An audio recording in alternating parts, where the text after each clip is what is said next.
Okay, good. What's up? What's going on? Not much. How was the podcast today?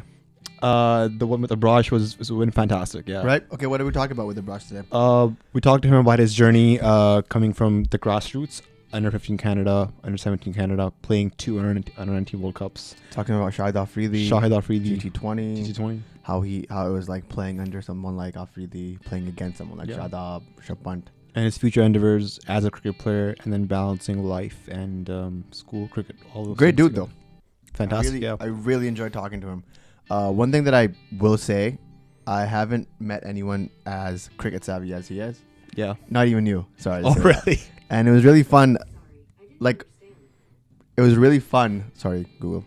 But it was really fun. Google didn't agree with you. It was just really fun listening to his war stories. Yeah. As opposed to like yours. For sure. He has more experience than me. He's played cricket at a higher level. Yep. I mean, once you're playing the under 19 World Cups, you're rubbing shoulders with, players who are born and bred to be future stars. Yeah. And I hope you guys like it.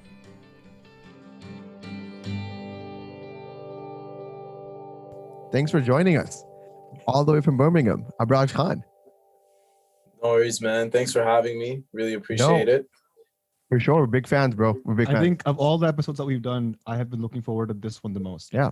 We've been saying that we wanted a cricketer on it, like a real cricketer, for the longest time. And it's you, man. Thanks for coming up.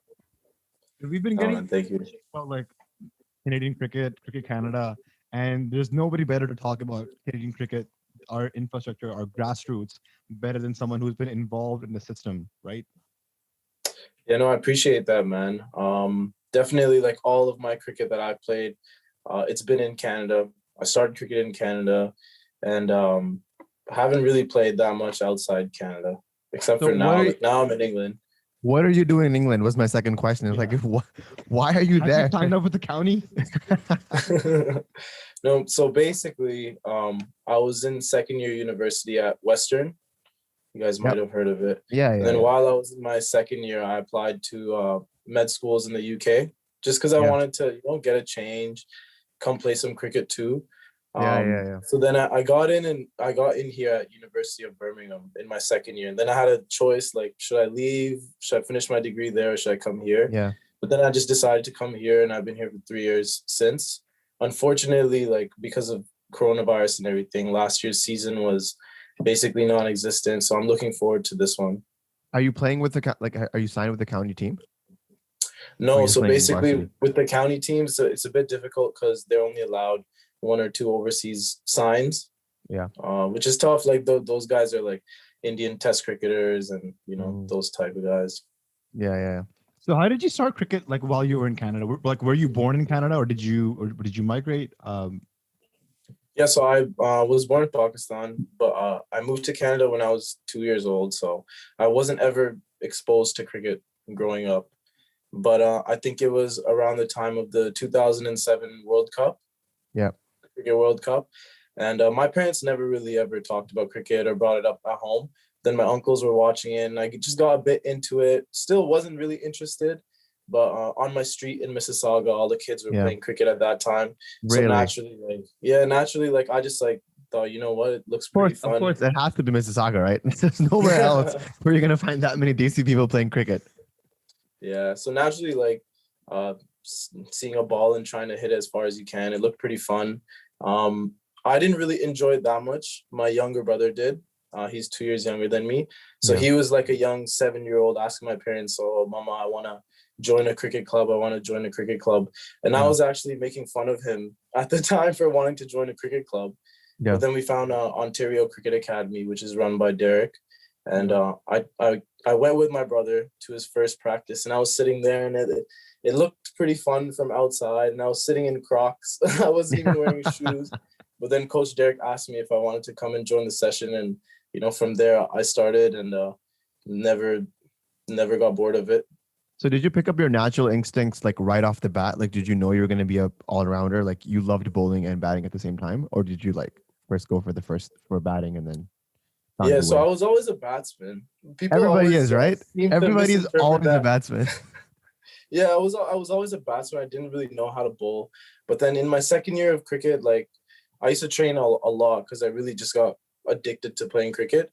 But that's when I started to grow and I hit puberty like a bit earlier than other guys did. Of course. And I just started bowling pretty fast, and then What about your started playing brother? like a. What does your brother do? He's a fast bowler. Yeah. So, But if I you mean- ask him, he'll tell you his batting average was 50 last season because of a couple of not outs. So when you were growing up, he was the batsman and I was the bowler. So he would take wrong advantage of me, and he would be batting all day, and I would be bowling to him. So is that what happened with you guys as well? Oh no, man. My brother is a pretty stubborn guy. We used to have like full-on rivalries in our basement and just like mini tape ball test matches. And like, One tip. if you're Bro, out, we used you're to have out. we used to have those like in our room in our room in Karachi. Like in our room in Karachi, like we used to play with hard ball, like the hard cricket ball in our room. Yeah, yeah. And it used to be like body out, one tip out, like you hit the wall out, and like it was insane. The walls in our room in Karachi like are all red because of the ball. It was I insane, know bro. the But feeling, man. that's how you learn, right? There's no other way. Yeah, yeah. Yeah, definitely. In our basement, like it wasn't finished, so we had that purple like insulation Yeah. in the back, and Yeah. then that just got beat up by the ball over time, and it fell down one day. And then me and my brother were like 10 years old, 9 years old, and we had to figure out how to fix it quickly so our parents didn't find out. When me and Bashar were like the youngest, like I was 4 and he was like 3.5 or 3. We started playing cricket with like eggs. And my mom loves the story. Like she hated it at the time, but now she loves it. She's talking about how like I had like the loaf of bread as the bat, and he had like the eggs as the ball, and like all over the walls, they're just splattered. Yeah, we made a mess. Like that's how you like sort of love the game, right? When you're in that situation where whatever happens, you want to play the game, and that's Definitely, exactly what man. happened with you, right? Like you then progressed from the cricket academy, and people saw the talent in you because you're one of a kind. And then sooner or later you played for under-19 Canada and all that. Tell us about that journey. How was that like? Because you played under-19 World Cups with the likes of Rishabh Pant and Shahid Khan and Rabada, who was just in Pakistan like last week. How does that feel like? Yeah, so obviously, like I played 2 World Cups. The first one was just an amazing experience. Like it was always my dream to play a World Cup, play some international cricket. I played for Canada under 15 and under 17, but it was with like an age group that was older than me. Yeah, those guys were a few years ahead, so I didn't really know if I was ever gonna get to see a World Cup at that time. Yeah. But luckily, I performed decently and I got picked for the World Cup, and I was over the moon, man. Like How old we were were you in when you played your Dubai. first? When you played your first under-19, how old were you? I was 15 at that World Cup. Yeah. Yeah, that is Yeah. pretty young for under-19. Yeah, I was a bowler. How was at that like time. though? How was that like? It was really good, man. Like obviously I was pretty nervous like going to that World Cup because I had no idea like what to expect. Because Yeah. even at that time I wasn't really playing that much senior club cricket in Canada. I was just playing like under 19, under 15, that sort of stuff. But it was good because when I went there, the players that I saw, they weren't as good as I thought they would be. They were still really good. Yeah. Is that what Yeah, you're trying to say? Yeah, they were still really good, but I felt like the only difference was that they've just had like more exposure and more experience, But in Yeah. terms of skill level, it was, it wasn't that different. If you ask Yeah. me about the Indian team, though, those guys were next level. Yeah. You can't even compare. They're, But everyone they're else, always like, the next talent level. was, everyone else, the talent was around the same. And like for us, obviously coming from a disadvantage, like the World Cup was in February and we hadn't stepped foot outside to play cricket since like tough. September. Yeah. So it was obviously really tough. We had like one Practicing training indoors session. is not the same as outdoors, and especially if you're playing in Dubai, that's what the World Cup was. Extremely hot and humid conditions, right? So you have to get acclimatized to everything. Yeah, I thought that was very tough actually, man, because we didn't have any sort of warm-up tour either that time. The second World Cup, we did go on a warm-up tour, but for Dubai, like we landed and we had one training session. And I was a bowler, so I grew a bit. I was 15, so I didn't really know my run-up since the season, so it probably had Yeah, yeah. changed. So we had a fielding session. But going into the session, we all thought it was going to be batting, bowling, and we're going to, map out our run-ups and have a hit outside. But it was just fielding. And then we had a warm-up game against New Zealand next, like, couple of days later. And that was pretty tough, man. Like we hadn't been outside. I hadn't had a full run up in months. So I just like didn't really know what was happening. I threw my mark down at some random spot that I thought looked good. And I just ran in and started bowling. Did you, because you were a bowler, you were an opening bowler, did you get much movement in the air off the pitch? In Dubai? I mean, you never know. Dead pitches, right?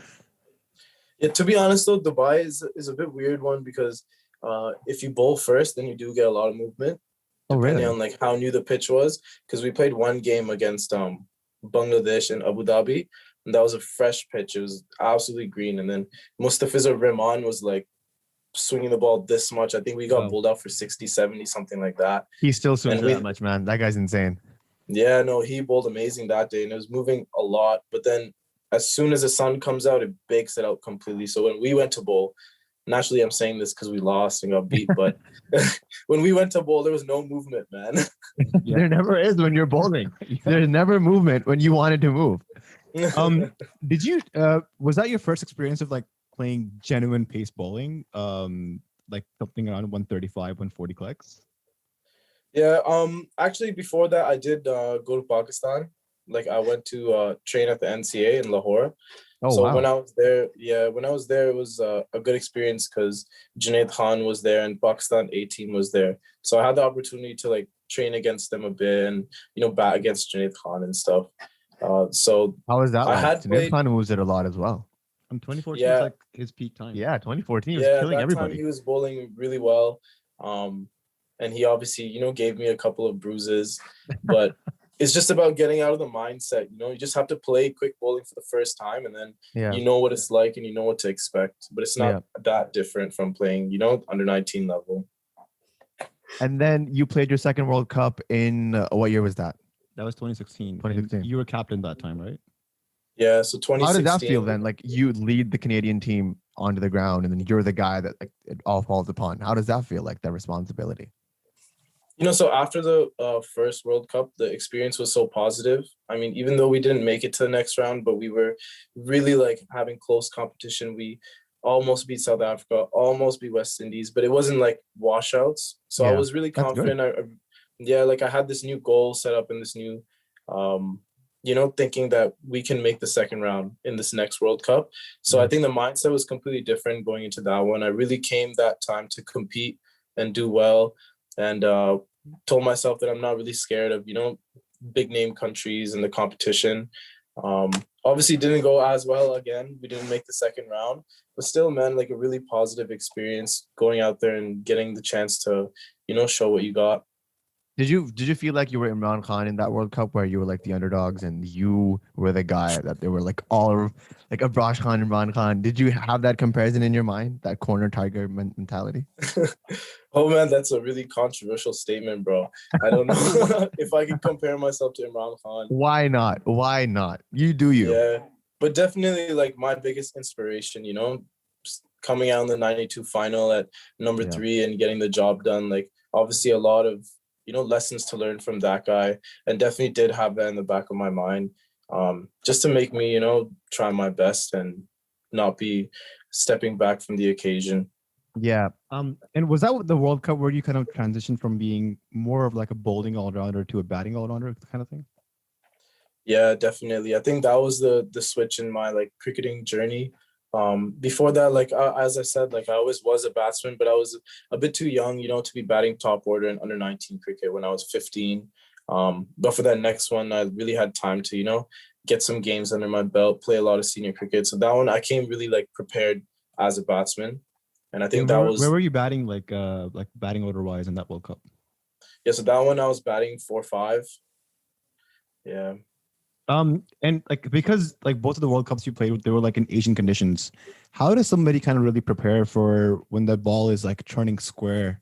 And I've played in some of those conditions where those bowlers, they know that length to just target, and they're so accurate that you can put a coin there and they'll hit it all day, and it's just like turning square. How do you go about playing that?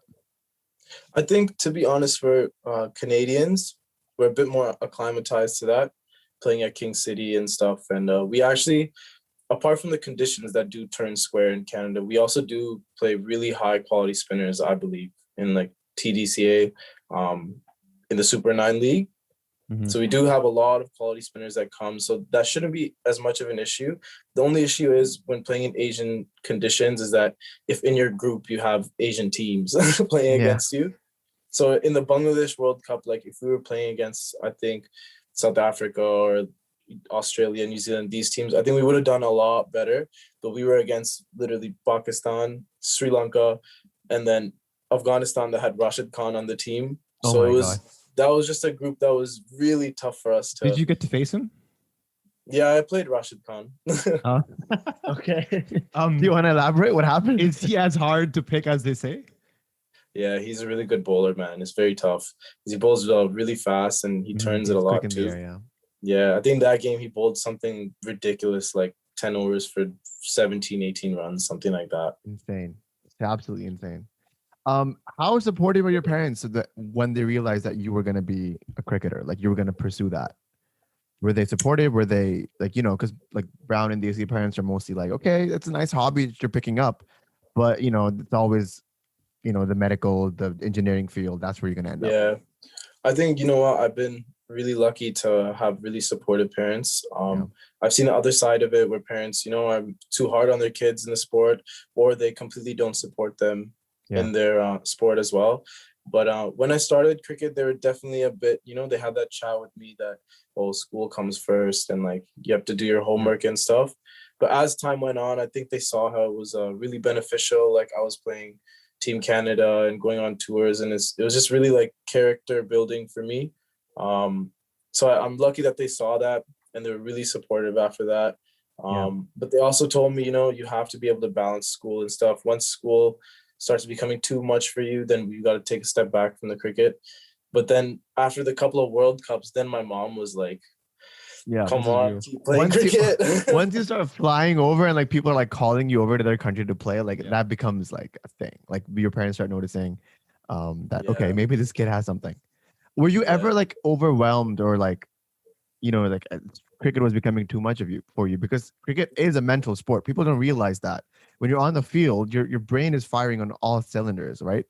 And was it ever a time where you were like, this is going to be too much for me, I need a day off or need like some time off? Definitely, man. Definitely. I think you cut off. Okay. You're back. What was the question again? I asked if cricket was ever overwhelming for you enough for you to like step back and like take a break from it. Yeah.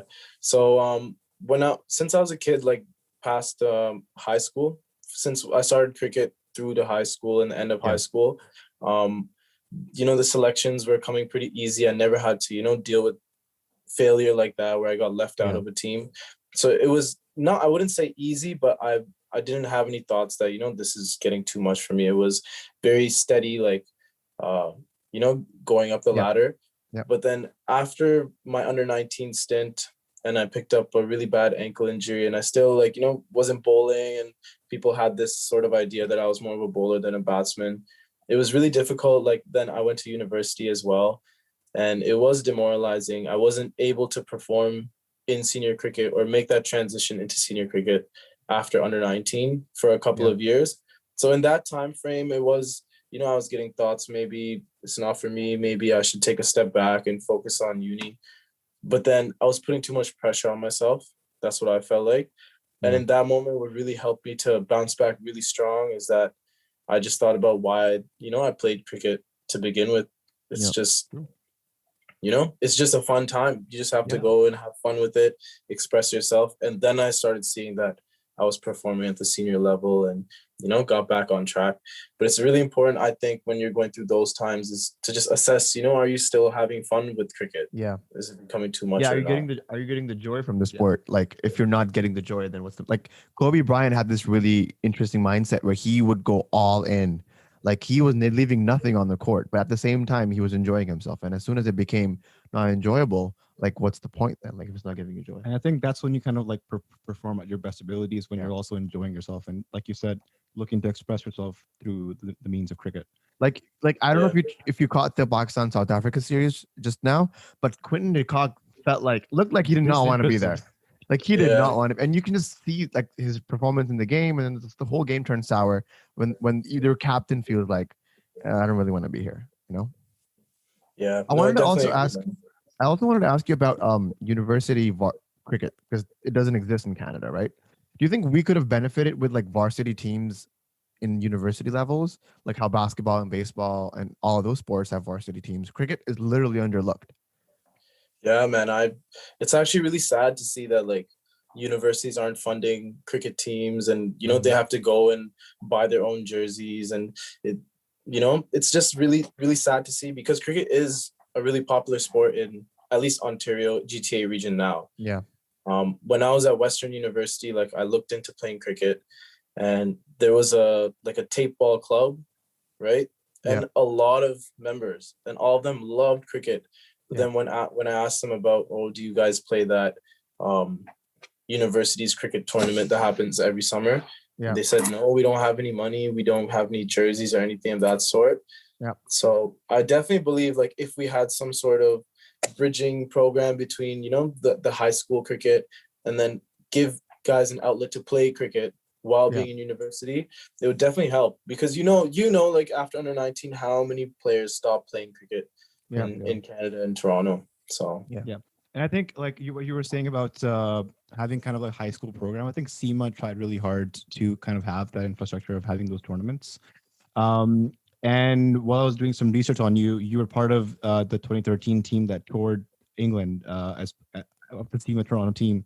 So how was that like going to England, touring Lords? Because me and him were at Lords in 2019 for the World Cup. For the World Cup, we saw the Pakistan South Africa match, and it was absolutely insane. It was like kind of pinch myself moment. Yeah. So for you to go there as a touring team, getting that tour, Lords is historic. It's an iconic cricket ground, right? Yeah. So I went to CIMA, I think, when I was 14. And we were in London, and I loved it. Like it was such a different, experience.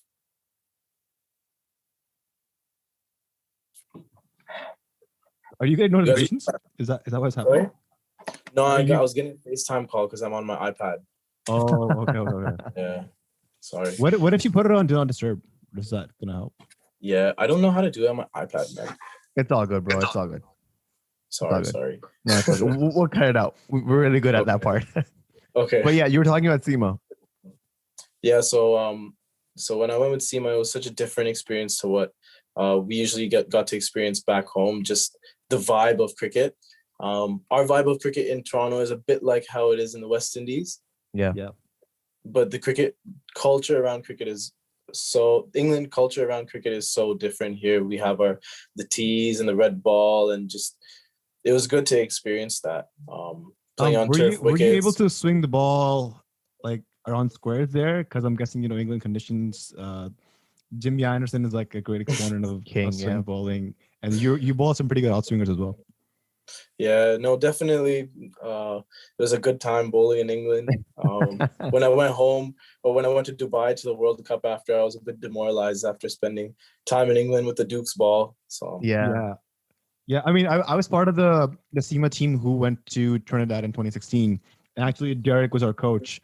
So, like you were saying, I think it was a phenomenal experience. Did you get to meet any like cool cricketers? Because back when I went to Trinidad, we were like hosted by Brian Lara at his house for a barbecue party. Yeah. And actually, Kurt was also part of our team who was. Yeah, I know. So, I mean, it was a phenomenal time. And I think that was kind of the closest that I got to experiencing what an international team, what international tour might be like. And it was something very special. Yeah, definitely. I'm a bit jealous, man, that you got hosted by Lara himself, the big bad boy. Exactly. Yeah, but I didn't really we didn't get to see any international cricketers when we were in England. We got to watch a county game when we went to Lords, but it was raining. But this is actually a funny story. You guys are actually gonna find it really funny. Most random meetup in Lords, and that really confusing staircase that we had. Walking up the stairs, and we saw Simon Taufel. Why? I have no idea, man. We saw Simon Taufel, and this guy's like 6'5", man. Really? Yeah. He's a really tall guy. He's a good umpire though. I like Yeah, him. he's a really I good. was telling Yeah, you about it. definitely. Really like random meetup, but I was a bit starstruck actually when I saw Yeah. I him. mean, I guess that's what happens at Lords, right? But that's so funny that you Yeah. say that you're starstruck with Simon Toffel, but then like a few years later you play with Shahid Afridi in your team. Yeah. I mean, That's a bit if you're a weird, isn't Pakistani it? like us, right? We grew up idolizing Shahid Afridi. Bro, I had Afridi posters in my room. Like I worship the dude. Like I would not watch in a Pakistan game if he wasn't playing. Yeah. Like that was my level of like crazy. I'm guessing you were at that same level as well, and so you went from idolizing Afridi to now sharing a dressing room with him. Walk us through. Yeah, it. man. Definitely. Like you guys, the way you said it is perfect how it was for me and my brother as well. We had like, you remember PlayStation Portables, PSPs? Yep. And I Yeah. just had figured out how to like download videos onto my PSP. And I Yeah. had first video I downloaded Afridi's Fastest 100. Had Yep. to do that one. Yep. I had some Shoaib Akhtar and Wasim Akram videos Of course. and a Yep. couple of more Shahid Afridi videos. And then our jerseys, Afridi. Yep. When me and my brother Number playing in the 10. basement, you know, one of us has to be Shahid Afridi and one of us has to be some, you know, other guy. Yeah. So my mom was telling me about it actually when I got picked in the first GT20 and I was in Shahid Afridi's team.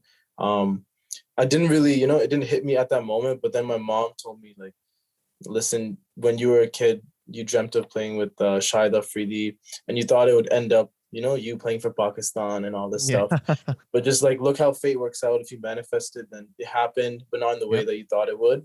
Yeah. So that was a moment for me where I really just sat back and thought, you know, this is pretty cool. I'm playing with Afridi.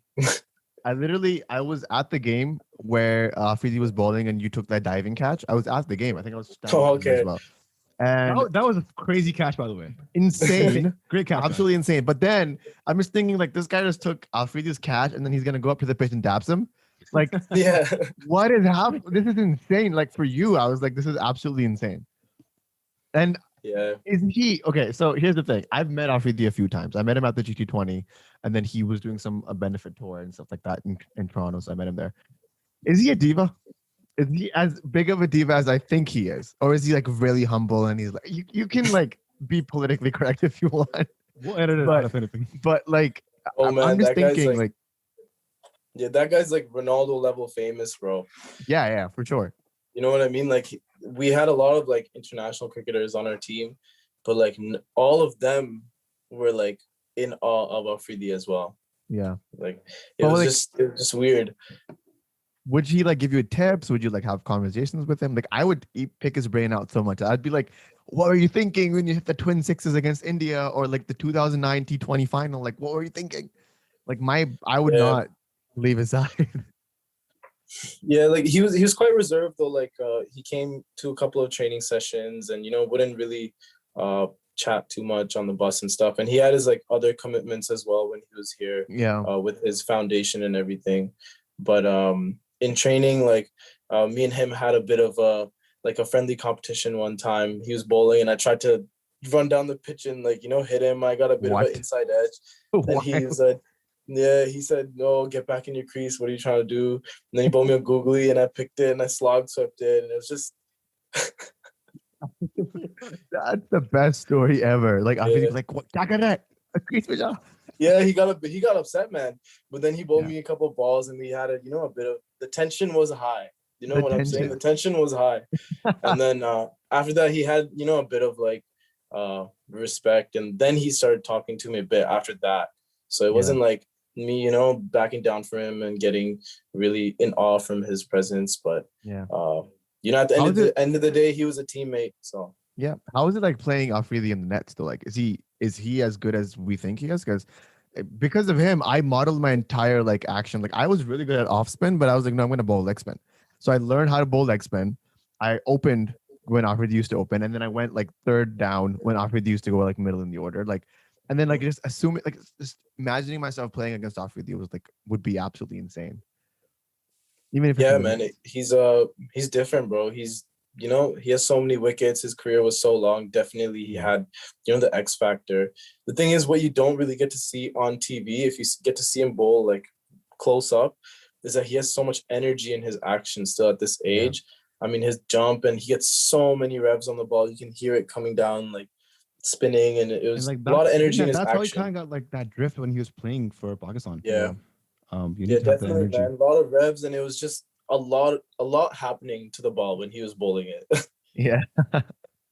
So how was your GT20 experience then? Like in all, because you played 2 seasons with the. Were you in Toronto? Were you in Yeah, you were in Brampton and then in Edmonton. Brampton, yeah. Edmonton, Brampton. I was in Edmonton Right. first year, yeah. Yeah. So how was that like? Like it's well, I mean, sometimes we undermine how big like some really really big names came to play that tournament, like Pollard, Yeah. Chris Gale, Tim Southey, Steve Warner. Smith, Warner, right? Yeah. All these phenomenal guys, and you got to like play with them and experience almost the closest to international cricket, right? The pressure that's there. I think in the first year of GT20, because they didn't have any rule that minimum 5 Canadians have to play, so it was basically all-star, international all-star teams playing against each other. Yeah. I think that level of cricket was higher than CPL, BBL, all this stuff, because just so many international players playing on each team. Yeah. So Andre Fletcher got injured one game, and I got to bat in that game. I was batting number 3. And, I just didn't really know what to expect. Fidel Edwards was running up and bowling to me. He's quick. Yeah, he was really quick, man. He was bowling like 150 that tournament. And that pitch was also kind of like uneven. It was like behaving a bit, unnaturally sometimes. Yeah, it was a bit difficult because it was King City. We know King what City to pitches expect. King With City King pitches are City. weird. Yeah. Yeah. But that innings, I was just in a bit of, a kind of a trance. Like I wasn't really thinking about what was happening. I felt like I walked in, I hit a few boundaries, like one nice 6 that's on my IG story. Check it out. That happened, and then I got out and I came back, and then I the bubble popped, and I realized, I just went out to bat and I scored 30. I wasn't really thinking about it. It was just, overwhelming a bit. But then after that experience, the second GT20, I really felt like, I have a good chance to get some real games in here. I played GT20 last year. There's going to be 5 Canadians in each team. So I really wanted to do well. And then after the first game, I felt really good. The game went well. I got a little cameo in the end, bowled well. Yeah. But then the next 2 games were pretty, very tough for me. I got 2 ducks. Yeah. And I didn't bowl very good either. So obviously, not the best tournament for me. It was very demoralizing because I think getting ducks on TV is stays on your mind. Stays there forever. Yeah. Yeah. Yeah. I mean, we get it in the backyard and we have trouble sleeping at night. So I can imagine, Yeah. Yeah. It's upsetting because I was playing well that season. And even in training and stuff, the coaching staff wanted me to go out and do well for the team. Caught like a faint edge. First baller done, game done for me.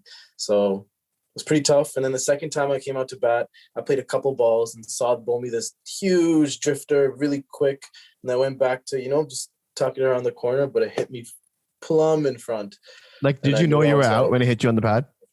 Oh, definitely, man. It was right in front of the stump, hit my back leg. And I don't blame you for the second one because Shahid Afridi also got Afridi out the next ball. Afridi was gone on for a golden duck. So. Really? He was on a hat trick? He has a really good arm ball, man. Like I don't know how he does it, but yeah, it's pretty effective. No, he did bowl really well that day. I mean, that ball had a lot of revs on it, came in, but still 2 ducks, man. It's tough to deal with. Yeah. But then it was okay. Like the rest of the season, I got picked for Canada. I went on a couple tours. They all went pretty well. So it's just testament that you shouldn't let yourself, get down, even though you don't perform. For sure. Yep. Would you say that's like, if you could take away something that you've learned from cricket that you can apply to your school or even something like non-sportsmanship, what would you say that is? Oh, it's just about, just trust the process, man. Everyone always says it, but you just have to trust the process. Like when I was young, I just wanted to get out and think, tomorrow I'm playing a senior game and I'm going to score this 100. But in reality, I'm not good enough right now to go and score 100 in senior cricket. Yeah. But just, pat yourself on the back every time you do something good and give yourself constructive criticism, but don't have these unrealistic expectations because you have to trust the process. Right, yeah. Yeah. I mean, I guess cricket teaches you enough life lessons that Imran Khan is now running the country with that background in his head. He keeps quoting his 25 years in cricket or 20 years in cricket being the basis of all of his decision making, giving him the resilience, giving him the thick skin to deal with life. So I totally agree with that. The process is everything. Definitely, man. Like when he started running for prime minister, he what if he expected that, oh, in a couple of years I want to become prime minister and have all these, Yeah, unrealistic goals. It's step by step, and that's what I yeah, think bro. cricket teaches all of cricketers. He started his political party in '96, Yeah. and then he wasn't prime minister until 2018. It's 22 years, Yeah, bro. That's insane. But I look think at at the that, end of the man. day, it is a process that strengthened him and it made him to where he is at right now. So, Definitely, man. what's the future like with you? Like, how is are you going to pursue cricket more? Like, obviously, you're in England, which is the home of cricket, right? So, what does it look like for you? So basically, right now with coronavirus, I'm taking this year to really just try and focus on uni. After this year, I have a couple more years until I graduate, and I'll Yeah, have my degree. And after that, like I definitely not calling it quits on cricket. I still wake up thinking about cricket all the time. yeah, I'm lucky over here in England to be playing Premier Club cricket in Birmingham, which is really high level cricket. We have county players on our team. On my wow, team, we have it's like Moin Ali's family team, so all yeah, his family plays there. Kabir Ali, he played for England. Yeah. He's a coach, was assistant coach for KKR, so he plays for this team. We have his brother Kadir Ali and just a bunch of other county players on the team. So it's good. But still at the moment, I'm finding my feet in English conditions. I haven't really, had a chance to play a lot of games here. I've only played about 7 or 8 games. yeah, So hopefully this season, when the cricket season comes around, I don't have uni and I get back in the mindset of things of playing cricket. yeah, And then, after I graduate, that's a long way away. We'll see where life is at that point. yeah. But I wouldn't But mind taking a couple of years off and, going and just pursuing cricket. Yeah. but is that the dream to be like a full-time cricketer if you had the option? Bro, that's been the dream ever since I was a kid, It's the one thing that just makes all of us as cricketers really happy. Even though Yeah, cricket is the most humbling, depressing sport out Yeah. there, its highs are too high, man. You can't run away from it. yeah, I think Imran Khan says it where like, cricket is the only sport where you can get out on the first ball. yeah, So it can really The most humble you humbling down. sport, man. Yeah, definitely. I mean, as fans for cricket, I think the GT20 was something that was like we look forward to. We went to see many matches, yeah. and we were happy to see people like you who got an opportunity on the big screen. But where do you think the future of Canadian cricket is? Because ever since we moved to Canada, which was 2012, we've been hearing like cricket is a growing sport in Canada. How do you think we can kind of make it into more of a mainstream sport? It's just we need more funding, man. The team has to be together more often. Whenever we have sort of tournaments to pick a team for, the Team Canada team isn't training together for the whole year. It's like Yeah. we're sort of off doing our own thing with club cricket. Then they release a team and we have a quick 1 week training camp or something, go on a training tour. But it has to be a proper structured system where they follow up with us on fitness, they follow up with us through camps and all that sort of stuff, and then do invest in players to go train overseas over the winter, because Yeah. over the winter indoor training is actually zero benefit, to be honest. Yeah. It should be like a supplementary training, but they have to invest in these players going abroad and playing club cricket. They could send a couple of guys to come play club cricket in England, a couple of guys to go play in Sri Lanka. That would really give us the experience that we need to actually beat these other top associate teams, which we can do. Yeah. And I think people kind of undermine the fact that Canada, there's 6 months of winter, so you're indoors. And so given that fact and still having a Canadian team competing at the ICC World Cup qualifiers or at the under-19 World Cup, I think that's still a testament of the grit and determination the players have. It is, man. These players are, giving up jobs and they're quitting their jobs to go on tour. It's really tough, especially going and then not having, full preparation. For example, when we went to play against India in the under-19 World Cup, those players have as much experience in terms of game time as much as a 50-year-old guy would have here in Canada. Yeah. Timo. Legend. Yeah. Never retires. But Yeah, we When got I a was new one also- coming up in the. We got to. go ahead. Sorry, yeah, go on. No, about Rizwan Chima, like you guys cut off a bit, so I didn't hear you. But we have a new Rizwan Chima coming up in the works, Rayan Patan. I've heard of him. You were captaining the Toronto Zombie, and he scored like a hundred and something off like 40 something balls, right? And I was like, wow, What? yeah. Tell us about that. 100 and something or 40 something balls? Yeah, he just went off. Yeah, bro, I've lost track about how many hundreds that guy scored in front of me.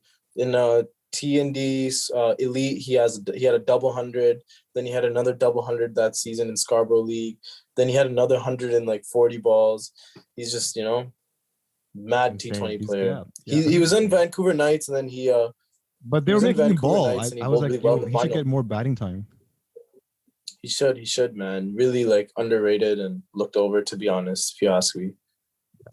So how's your ankle right now? Because as a fan of Abraash Khan, I want to see you bowling heat. I want to see you getting those gel stain late outswingers going on, knocking off a top off stump.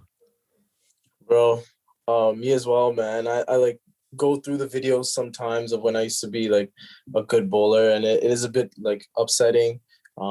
My ankle's still not 100%. Like it's a chronic issue with my ankle, unfortunately. But recently, in the last couple of years, I've tried to come back slowly, and it's not going to happen in one day, but I just need to get out and start training, bowling and everything. And I need to shed a bit of weight, to be honest. We all do. Did you ever get clocked when you were like bowling at your peak kind of thing? Yeah, so at my peak, I was like clocking mid 80s. That's very good. Yeah. That's pretty good. But now it's probably like, just touching 80, something like that. Yeah. It's a bit upsetting, but The conditions in England, they also have like a really severe winter, right? Like their winter is cold enough that you can't play cricket outside, at least. yeah. At the moment, it's impossible to play cricket. It's not because it's like snow and very cold. It's not cold enough that you can't play cricket, but it just rains all the time, man. Yeah. Yeah. We were in London in the summer of 2019, and we didn't see any rain. Like we were I think it was like one night we had rain, but that was it. Yeah. And then in Birmingham, when Pakistan was playing New Zealand, that day was like 14 degrees, overcast. It was drizzling. I had like my North Face jacket on. I was like, what is happening? How are they playing? And then Bobby comes out and scores a century. I'm like, insane. Absolutely insane. I love that match, man. It was a good game, that one. Were you in Birmingham at the time, or were you in Canada? So for that New Zealand game, I wasn't. I was in Birmingham just before the last like group stage games happened, because that's when like my exam marks came out and my semester was done. So then I went home and played GT20. Yeah. Are you looking forward? Like, are you in talks with the GT20 people for like the next seasons? Are you going to come back for that? I don't think anybody is, man. To be honest, we don't really know what's going on with that. We all have our agents that would like keep us in the loop, but at the moment there's no information on the table. But hopefully, they can do it again in this summer, because it is so much fun. For us cricket lovers, we hardly get to see international cricketers ever. Yeah. And like right home at the backyard, like we got to see UV, got to see Afridi, Chris Gale. It's insane. Yeah. I mean, through that opportunity, you got to get Brendan McCullum out. So absolutely insane. You got that look at you get a chance to get some, lucky highlights. GT20. Yeah. Do you collect like cricket memorabilia kind of thing? Yeah, so I collect my caps and helmets. How many do you have? Every team I play for, I don't have that many, man. Like I have a couple of Canadian ones, and then I have my Edmonton Royals and my Brampton Wolves, and then I have one for my club here in England as well. Yeah, that's a good collection. Yeah, pretty good. They're high quality helmets. So like I don't really like giving them away, so I might as well collect them. Yeah. Well, Abraash, thank you very much. You were a sport, internet connections side. You showed up. It was great talking to you, like getting those insights on the GT20, on your life, on the cricketing structure in Canada. We, at least I do, hope you come back and we can see you bat and bowl again, man. Yeah, it'd be fun. Thanks, man. I really appreciate it. And you guys are doing a really good job with the podcast. And I'll, definitely tell my friends to start watching it as well. Yeah, and hopefully see you guys around. Yeah, Hopefully, if you next guys time are you're out. in next time you're in Canada, we should link up, grab coffee or something. Yeah, definitely, man. All Thanks right, for man. having Take me. care. Hopefully all the success to you in the Birmingham teams and see you on the big screen again. Thank you, brother. Take care. Cheers.